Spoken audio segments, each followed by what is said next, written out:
But in reality, the main emphasis of the KGB is not in the area of intelligence at all.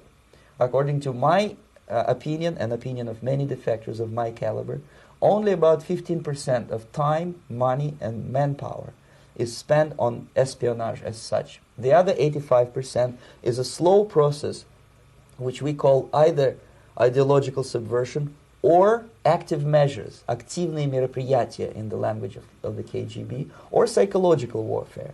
What it basically means is to change the perception of reality of every American to such an extent that despite of the abundance of information, no one is able to come to sensible conclusions in the interests of defending themselves, their families, their community, and their country.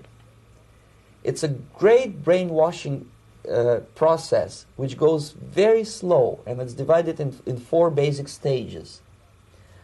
The first one being demoralization. It takes from 15 to 20 years to demoralize a nation. Why that many years? Because this is the minimum number of years which requires to educate one generation of students in the country of your enemy, exposed to the ideology of the enemy. In other words, Marxism-Leninism ideology is being pumped into the soft heads of at least 3 generations of American students without being challenged or counterbalanced by the basic values of Americanism, American patriotism. The result you can see.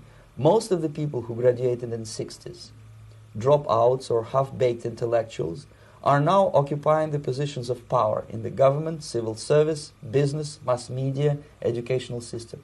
You are stuck with them. You cannot get rid of them. They are contaminated. They are programmed to think and react to certain stimuli in a certain pattern. You cannot change their mind, even if you expose them to authentic information, even if you prove that white is white and black is black, you still cannot change the basic perception and the logic of behavior. In other words, these people, the process of demoralization is complete and irreversible.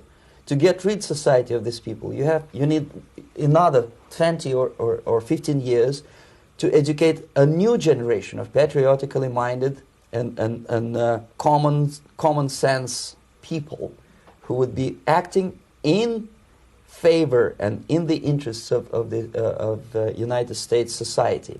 And yet these people who've been programmed and, as you say, in place and who are favorable to an opening with the Soviet concept, these are the very people who would be marked for extermination in this country? Most of them, yes.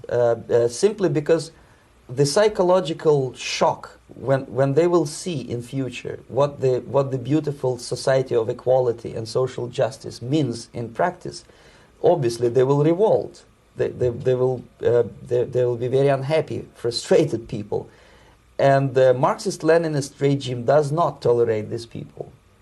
They will join the links of dissenters, dissidents.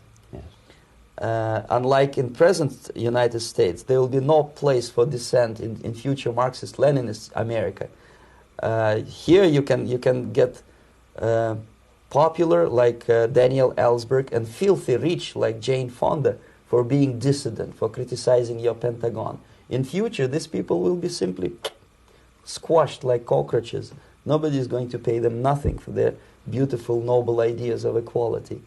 This they don't understand, and it will be the greatest shock for them, of course.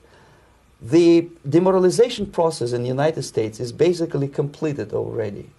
For the last 25 years, actually it's overfulfilled, because demoralization now reaches such areas where previously not even Comrade Andropov and all his experts would even dream of such a tremendous success.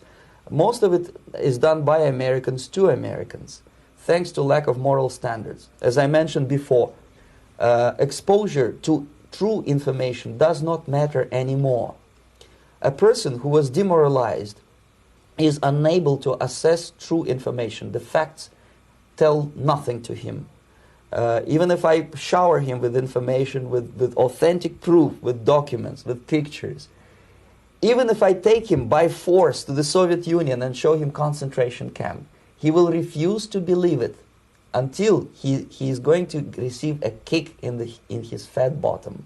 When a military boot crashes his balls, then he will understand, but not before that. That's the tragic of the situation of demoralization. So basically America is stuck with demoralization, and unless, even if you start right now, here, this minute, you start educating new generation of Americans, it will still take you 15 to 20 years to turn the tide of ideological perception of reality back to normalcy and patriotism. The next stage is destabilization. This time, subverter does not care about your ideas and the patterns of your consumption. Whether you eat junk food and get fat and flabby, doesn't matter anymore. This time, and it takes only from 2 to 5 years to destabilize a nation, what matters is essentials: economy, foreign relations, defense systems. And you can see it quite clearly that in some areas, in such sensitive areas as defense and economy, the influence of Marxist-Leninist ideas in the United States is absolutely fantastic. I could never believe it 14 years ago when I landed in this part of the world that the process will go that fast.